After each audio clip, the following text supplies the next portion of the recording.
Welcome to Life, Lessons, and Laughter with your host, Glenn Ambrose.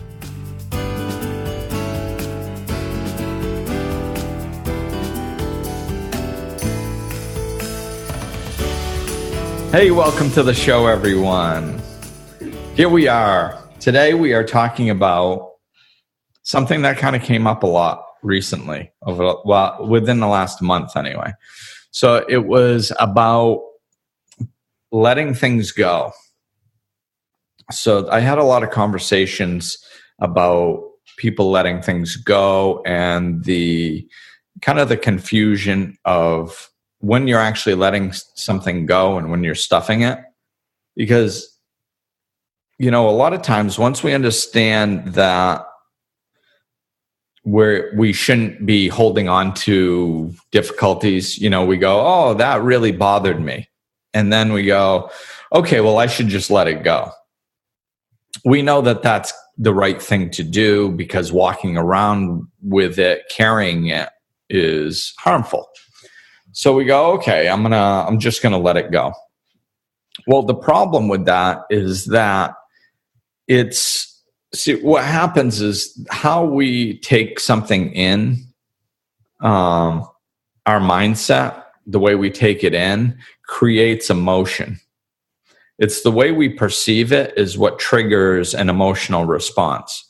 So, like, you know, two people can process the same situation very differently. And so, like, one person can have something happen to them and it's traumatic. It's like, and I got to come up with a different example because I don't really like using this one, but I'm going to use it anyway because it's a really good example in my opinion. Those are my favorite ones. So this one, like, if there's a difference in how people are raised and their belief systems and what sets their core values at an early age. So if you have somebody that was brought up in a very like Christian religious household, that abortion is completely a gigantic no-no. And then you have somebody else that grew up in an environment where I don't think any environment says, hey, abortion is a good idea. But other people who don't have that religious slant on it, where it's just kind of sometimes that's something that women do. So, but there's no real stigma attached to it in their household. So if you have those two women and they both have an abortion at some stage, the way they process it internally is going to be very different. The person that was perceived that it's a no-no, it's going to be mentally very traumatic for them, and then it's going to trigger a huge emotional response. Whereas somebody else that doesn't perceive it as necessarily bad isn't going to have that same response to it. Potentially, right? I mean, you never know. It's still a huge thing that you can Right. Somebody could not be raised religious and still have a very difficult time with that. I mean, that's possible. Right. But it's just more likely, you know, that the person that was raised religious saying it's a no-no is going to have more of a difficult time than somebody who is. So the way we perceive things triggers the emotional response in a lot of situations and how traumatic it is for that person going through it.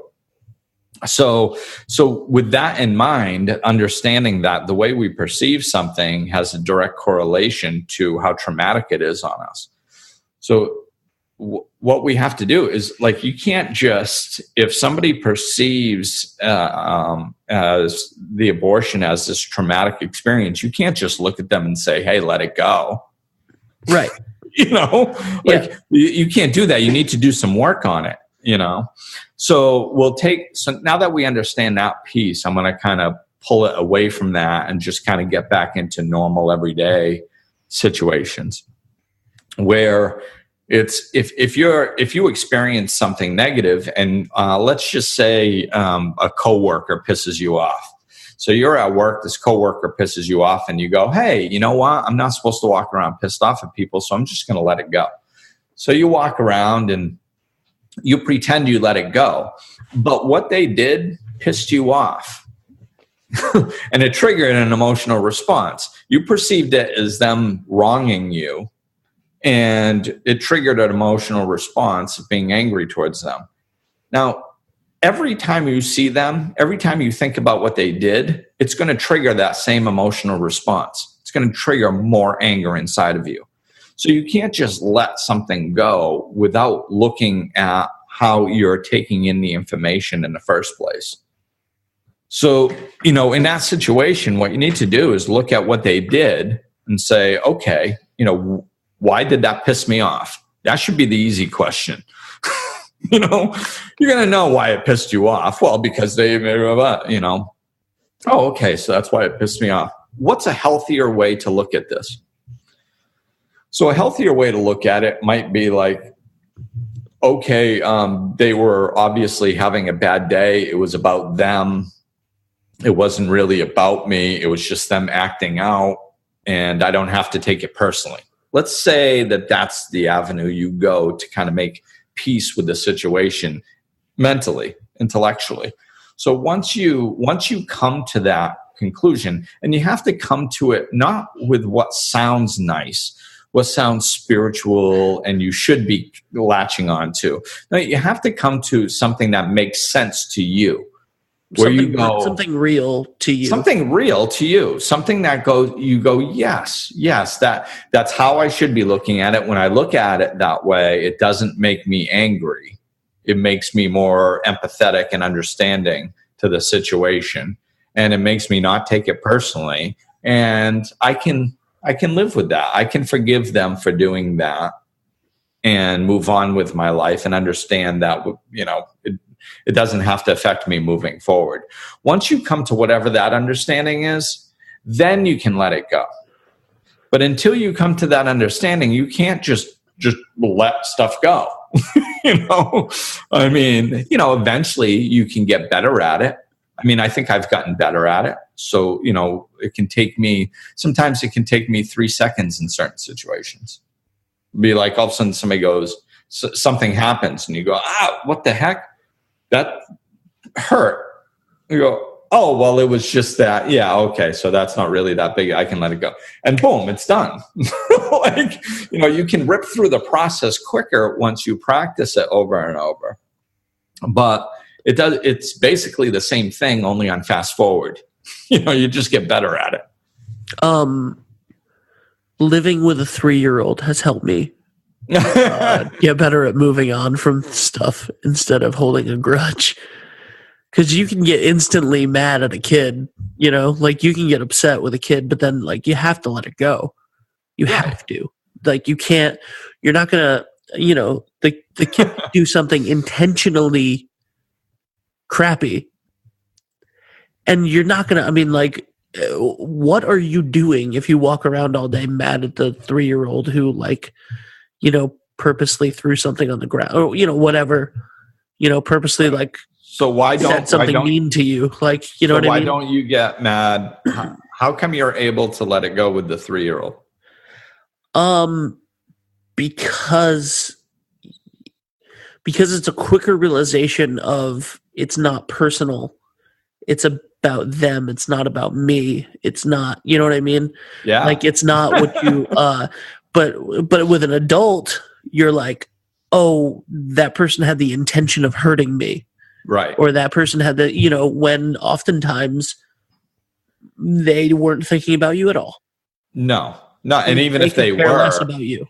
And even if they were, that's a problem inside of them. Right. That they feel that they have to lash out towards you. It's still about them always.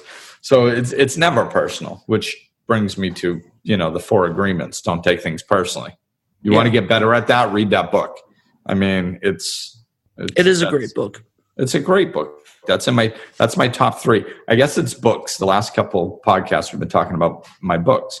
And those are my top 3 favorite books. The Untethered Soul, The Power of Now, and The New Earth goes right along with that. And Don Miguel Ruiz is The 4 Agreements. I think that phenomenal. I love when we talk about books in great detail I think that maybe we should do some of those, but they're not, necessarily the most helpful podcasts. So I think maybe we should do a couple of those on Patreon every once in a while. Yeah. Yeah, we might be and we did do the Power of Now at one point. Yeah, no, we did the Power of Now. We've done a couple of them. I think we've done the 4 agreements. But it would be cool. I don't think we did. I want to look into that. Okay. If we didn't, we should. Yeah, we should, because we could at least touch on the 4 basic agreements and expand on them a little bit. Yeah. I mean, it's not going to do justice to the book. I mean, read the book, obviously. No, and that's the point. It'll be like Glenn's book club. Yeah. Just to get you really interested to go read the book. There you go. And every time we do it, I'll read the book beforehand. Yeah. Have you read the 4 agreements? I've read the 4 agreements. Oh, okay. Yeah. I've never read what's the other one you were talking about? Top 3? Untethered Soul? Yeah. All right. I'm going to write that down. Yeah. You need to read that. Actually, I already have it written down from the last episode. Yeah. That's a great book. But it's not taking things personally is a lot of times is going to help us with these situations. But whatever tool you need to do, whatever way of looking at things you've learned, to where it's not going to conjure up negative energy every time you think about that person or come across that person or are exposed to that situation. Whatever you need to do, you need to work through it mentally and get to that place. Because otherwise, letting go is just a fancy word for stuffing it. Yes. And people go, no, I let that go. And they go, oh, you did. And usually I know ahead of time, because if you're talking about a subject, it goes a little something like this. It goes like, yeah, well, that person at work, they did this, and you can feel the negative energy in them explaining the situation, and then they go, but I just let that go. You go, oh, you really? You didn't let it go, because if you did let it go, the way you were describing the situation wouldn't have had that emotional charge. It wouldn't have had all that. You would have talked about it very matter-of-factly. Oh, yes. Well, this person did that. And of course, I took it personally at first and it hurt for a moment. But then I looked at it it's going to be it's not going to be emotionally charged when you're talking about it. But as soon as somebody's explaining something to you and there's a negative emotional charge attached to it, and then they say, oh, and I let it go. Yeah, no, they didn't let it go. They just stuffed it and pretended that they let it go. So I think that's a big thing that people need to understand. Let go and let God is a wonderful statement, but you need to understand exactly how you're going to do that, and if you've actually done it or not. Right. Yeah, and once you're conscious of what it feels like to actually let go of something, or to just it's very different than just saying that you've let go, or the intent to let go. Yeah, and that's actually another good point.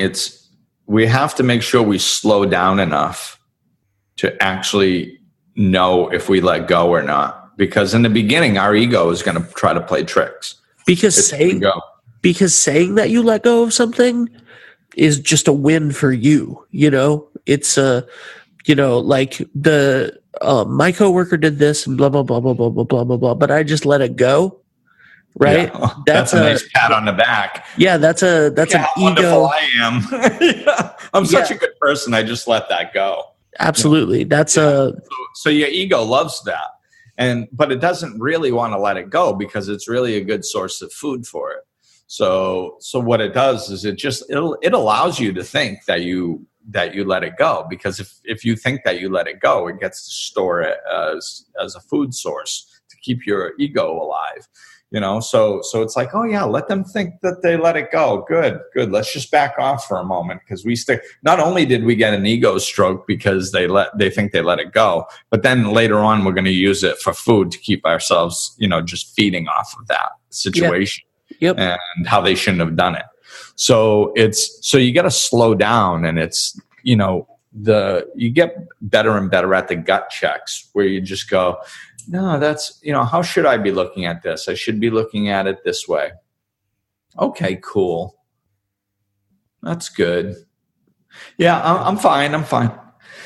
And like a lot of times, if you just really pay attention and go, well, wait a minute now, did I really let go? And just pay attention to how you feel. Bring your consciousness down to how you're feeling inside. Are you peaceful? Are you calm? When you think about the person doing what they did, do you stay calm? And if you do, then that's a good sign. You just, you got to really pay attention. You got to remember your mind is wanting you to have let it go. So like if you go, did I really let it go? Oh yeah, look, I don't feel anything. No, I let it go. Oh, okay. And then you go off and it's like, no, that's not it. You got to really slow down and get into your body, bring your consciousness into your body and relax for a moment. Did I really let it go? How do I feel? Do I feel anything? Did I? And then when you get that moment of stillness, oh, okay, yeah, I did let it go. And then you can move on with your day. And it can take 10 seconds like that. Yeah. But there's a big difference between that 10 seconds and going and staying up here in your head and going, did I let it go? I don't know. Let me check if I let it go. I think I let it go. I'll see if I feel anything. No, I don't feel anything. I'm good. And then you go off with your life. Like that does nothing. So I would love to know, something, it doesn't have to be too personal, but I would love to have an example of a time when you had a hard time letting something go and then how you eventually did. I think I think as soon as you said a hard time, I was like, because at first I'm like, geez, I don't know, what am I going to come up with? And it's not that it doesn't happen. It happens regularly that I have to let stuff go because I live in this world with everybody else. We all have to let stuff go. Well, you live in Florida now, so it's a little different. So there's less. It's a slightly different, crazier world than everybody else. Well, as soon as you said the hardest, I thought back about the difficulties where I learned a lot of lessons. And it was the difficulties I went through being divorced, raising my son, and it's like you get two different parenting styles. And when you're divorced, not only does the other side often, or I shouldn't say often, in my situation, the other side didn't really care about what my outlook was. Or let's just say she didn't agree with it. And I didn't agree with hers. So we weren't ever going to parent the same way. That was not going to happen, So there was lots of times through that where I had to let stuff go.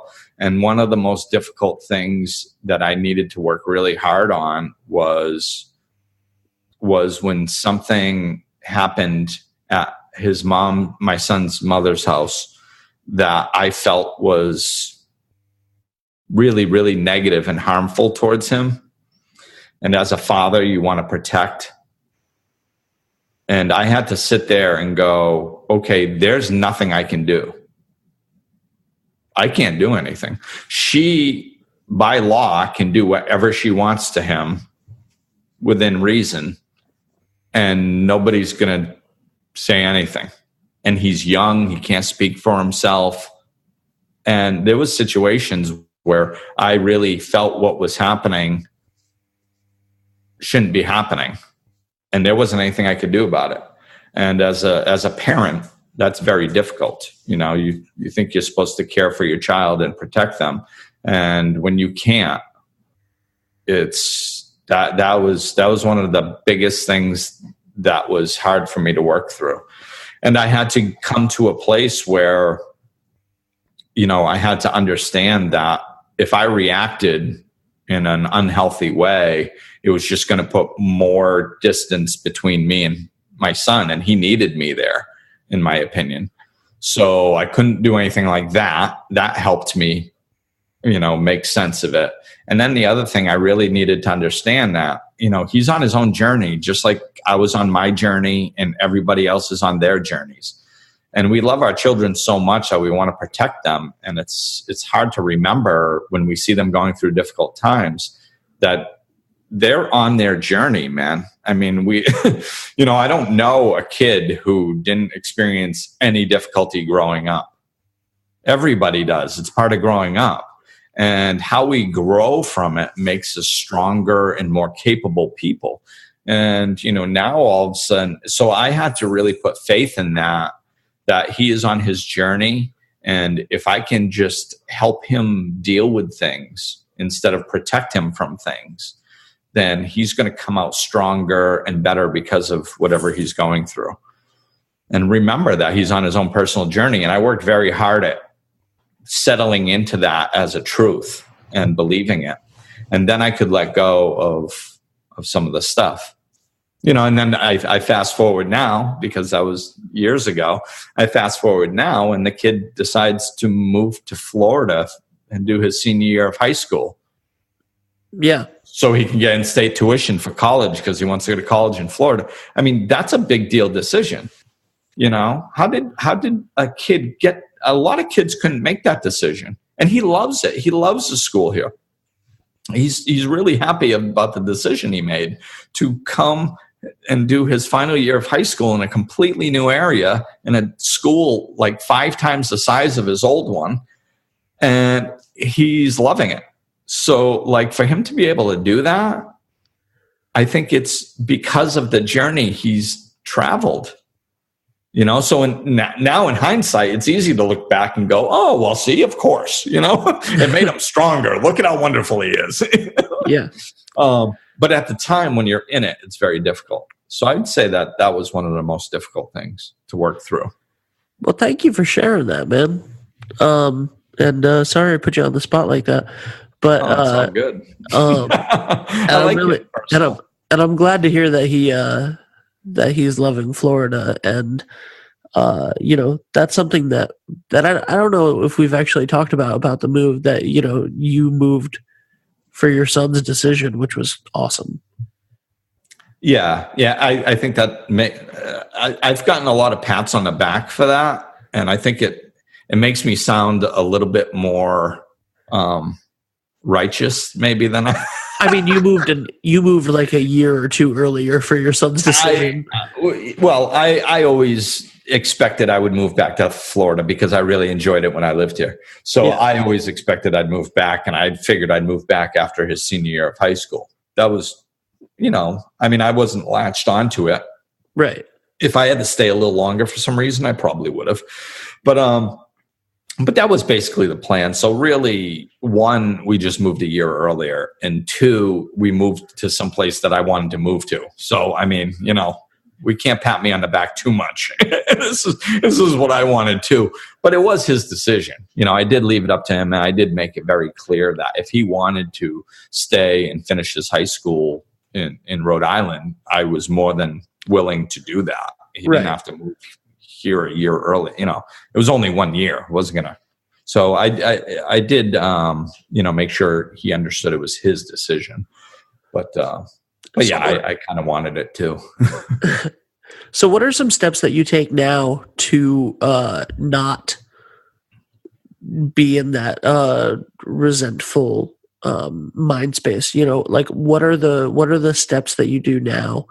How do you actively stop yourself or try to prevent yourself from being in this situation where you harbor resentment, or where you can't let things go? And now, to be clear, you're talking about when I'm successful, right? Absolutely. I'm talking about when you're successful. Right, I want to make sure you weren't talking about when I'm not successful, because those times happen as well. Yeah, you are no saint, sir. This is true. So no, I think really one of the biggest things that I incorporated, which I had a lot of success with, was I tried to, in my mentality, I use the word or the term red flag. I try to make things trigger red flags. So whenever I was upset about something, I tried to develop that into a red flag that meant I must be looking at it wrong. Just in general, if I'm upset about anything ever, there must be something wrong with the way I'm looking at it. Because there's nothing wrong with the world, and there's nothing wrong with life. It's moving forward. If I look at a problem and say, okay, yes, this is a problem, but could it be, if I stay focused on the problem, then I'm not looking at the solution. So as long as I stay stuck in the problem, then I feel like crap. As soon as I start looking for the solution and start looking for, well, maybe this is, a stepping stone for us to be coming out of something. And, when I take that mentality, I start to feel better, and the situation doesn't anger me so much. Yeah. So that's what I try to do is first, just if I'm upset about something, it's like, okay, Glenn, you're upset. Yeah. What does it mean when you're upset? Well, that means that you're looking at it wrong. I'm looking at it from a perspective that causes turmoil and upset within me. I don't want to walk through life with turmoil and upset within me. So, Michael Singer does, it's funny, this is perfect. Michael Singer does a great job with this in The Untethered Soul, talking about this particular thing. He's like, if there's a problem in life, you being upset about the problem does nothing for you. It doesn't benefit. So you're looking at a problem and you go like, oh, I have a flat tire. You going, oh crap, I have a flat tire. This is horrible. I shouldn't have a flat tire. This is bad that I have a flat tire. That is not helping. Right. Yeah. Definitely. So if we can understand that, we can leave that part out. We can get rid of that part. And you still have a flat tire and you still take the action to fix the flat tire. Absolutely. But the upset, we feel that if we don't get angry inside, we're not walking around with all these bad feelings inside, then that must mean we're happy that we have a flat tire. And that's not true. We can we can not want a flat tire and not be upset all at the same time, So that's what we have to remember. So that's whenever I get upset, I just remember, well, the way I'm looking at it is causing me to be upset. So I need to look at it differently. Now, that doesn't mean that I might not have to take action to address the problem. It's just in the meantime, the emotional energy it's triggering is harmful, and I don't want to be walking around with that. So how can I look at this? So I think that's the biggest tool is just, whenever you're upset, I got to find a different way to look at this, and if you just kind of constantly do that whenever you can, if you make that your practice for 2 weeks, focus for 2 weeks. Every time something upsets you, I got to figure out a different way, a healthier way to look at this that doesn't cause upset within me. If you play that game for 2 weeks, it'll change your life. I hope so. I hope so. I'll try it. So yeah, this was another fantastic conversation. And if people want to get a hold of you, obviously glennambrose.com, and that's where you can find all the podcasts and stuff. And if you want to support the show, I'm going to keep mentioning it every episode because I am really excited about the stuff that we're doing over there. Patreon.com/Glenn Ambrose, the best way to support the show. You can join and become a member for, there are 3 different tiers, and there's all sorts of different stuff, behind the scenes videos, video versions of the podcast where you can see the goofy shirts that I wear, episodes now, and all sorts of stuff. So there's a ton of stuff, and you get everything early. So you can check that out. And I'll give you a teaser. I'm going to try to purposely pick my nose on camera during one of the episodes. Oh, geez. So you won't know which one it is. Oh, God. Unless you tune in. Oh, man. All right. Well, I don't know if that's true or not. That's an exclusive scoop. I thought it'd be funny to say. I don't know if I'd actually do that or not. No, as well as the person who has to look at you during the show. What if I make it quick? All right. What? Maybe a fake pic. Just A fake. Yeah. Oh, is that called a flick? A fake pic? I don't think so. Well, I think we're going to start calling it that. Oh my God. All right. So this is the most ridiculous show in the history of podcasts. I hope so. So thank you everybody for listening. And that'll do it for today. We will talk at you soon. Glenn is available for life coaching sessions. To book an appointment or for more information, go to glennambrose.com, follow him on Facebook and Twitter, or click the link in the description of this episode.